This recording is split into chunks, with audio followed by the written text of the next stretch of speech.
कई साल पहले स्विट्जरलैंड के एक बहुत बड़े शहर ज्यूरिख के एक पहाड़ी गांव में एक छोटा सा परिवार रहता था। उस परिवार में एल्बिन, उसकी पत्नी मारिया, उसकी बहुत ही सुंदर बेटी टेरेजा और प्यारे बेटे पीटर रहते थे। एल्बिन की बेटी टेरेजा और बेटा पीटर दोनों ही बहुत खूबसूरत थे। उनके घुंघराले रेशमी बाल, बड़ी बड़ी सुंदर आंखें, लंबे कद और खूबसूरत चेहरे को देखकर सब लोग चौंक जाते थे। दीदी, नीचे देखो चूहा। आ, आ, ओ गॉड, ये शैतान मुझे और कितना परेशान करेगा। ओ माय डियर सिस्टर, मैंने तो मजाक किया था। मुझे तो डरा दिया। तुम्हें पता है ना कि मुझे चूहों से बहुत डर लगता है। दीदी, ये सफेद चूहे बहुत प्यारे होते हैं, इनसे क्या डरना। अरे हाँ, मैं स्ट्रॉबेरी लाने जा रहा हूँ, क्या आप मेरे साथ आना पसंद करोगी? नहीं, बिल्कुल नहीं। पूरे रास्ते तुम मुझे परेशान करोगे। मैं पापा के साथ जाऊंगी। पीटर ने अपने कदम बढ़ा दिए और उसकी दीदी उसके पीछे पीछे चलने लगी। ओ मेरी प्यारी दीदी, अब मेरे पीछे पीछे क्यों आ रही हो? टेरेजा आगे बढ़ने लगी। उल्लू, मैं तुम्हारे आगे चल रही हूँ। मेरे पीछे आओ अगर मीठी स्ट्रॉबेरी खानी है तो। ओके दी। दोनों भाई बहन आगे बढ़ने लगे और जंगल की तरफ मुड़ गए। अरे दी, ये मुझे आप कहाँ लेकर जा रही हो? उल्लू की तुम, मेरे आगे तो तुम ही चल रहे हो। अरे अरे अरे, कहाँ लेके आ गए? यहाँ तो सारे पेड़ सूख गए हैं, जमीन फटी हुई बंजर दिखाई दे रही है। ये कौन सी नई दुनिया है? हवा भी रो रो के चल रही है, धूप अग्नि उगल रही है। चमगादड़ नीचे चल रहे हैं और मेंढक हवा में मचल रहे हैं। हम रास्ता भटक गए हैं, गलत जगह अटक गए हैं। मुझे बहुत प्यास लगी है। वो देखो, एक घर नजर आ रहा है, उसका दरवाजा खुलता ही जा रहा है।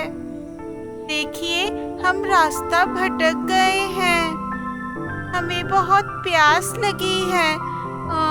पानी मिल जाता तो। इतने में दरवाजा बंद हो गया।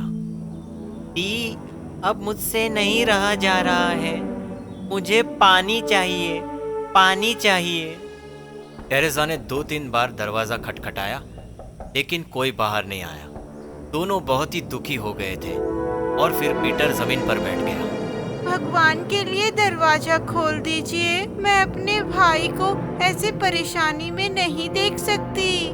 दरवाजा खुल गया और एक अधेड़ उम्र की महिला बाहर आई। कौन हो तुम लोग? यहाँ कैसे आ गए? ये बहुत ही वीरान जगह है, प्लीज यहाँ से चले जाओ। आंटी जी, मैं और मेरा भाई रास्ता भटक गया है और मेरा भाई पीटर बहुत प्यासा है, क्या इसे पानी मिल सकता है? वो महिला पानी लेकर आ गई और उसने पीटर को पानी पीने के लिए दिया। पीटर को बहुत प्यास लगी थी और पानी पीते पीते उसने पूरा पानी खत्म कर दिया।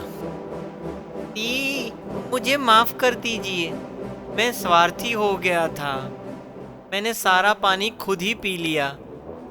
इतनी गर्मी में तुम्हें भी तो प्यास लगी होगी। अंदर से एक आदमी की आवाज आई। सूजी, उन दोनों बच्चों को अंदर बुला दो और उस लड़की को भी पानी पिला दो। जॉन, हमारे पास पानी बहुत कम है। हमें तो इन्हें पानी पिलाना ही होगा।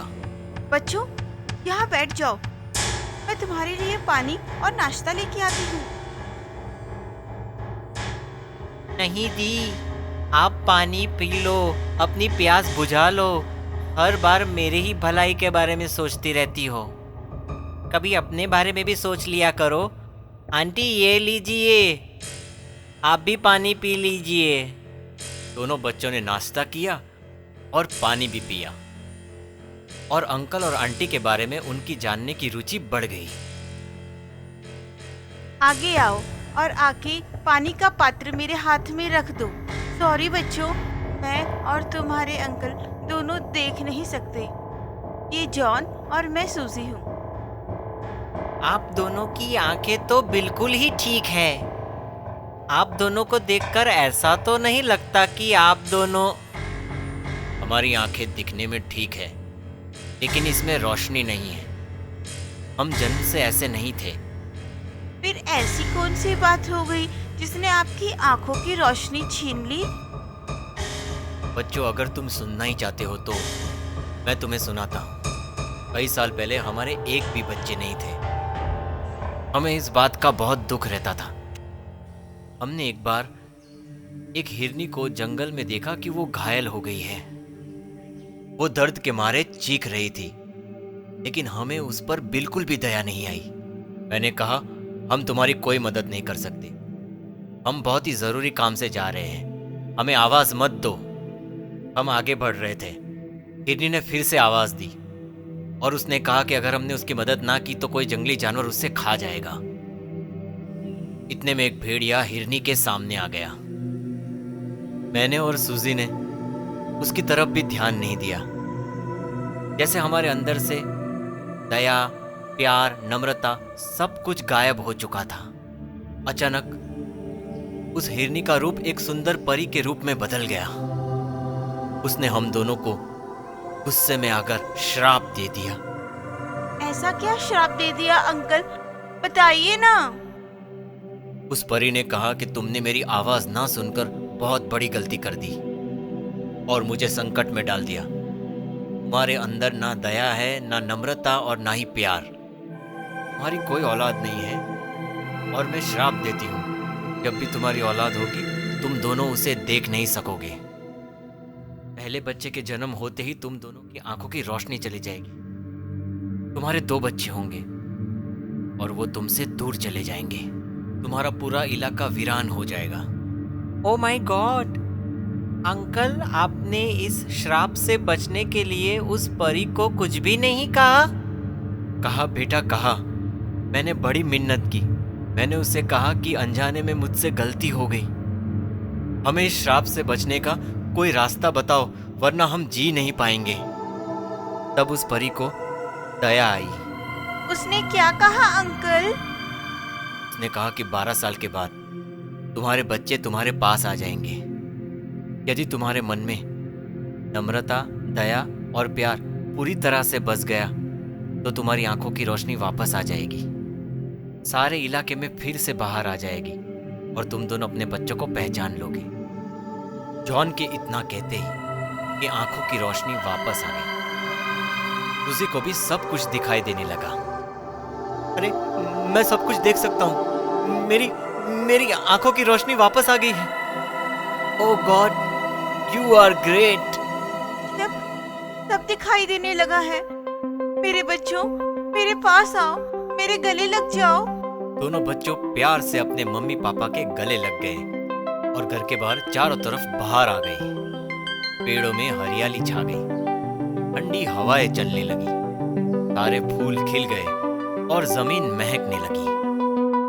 दोनों बच्चों ने अपने असली माता पिता जॉन और सूजी को अपने पालनहार माता पिता एल्बिन और मारिया से मिला दिया। अब हमें 2 पापा 2 मम्मी का प्यार मिलेगा और नया संसार मिलेगा।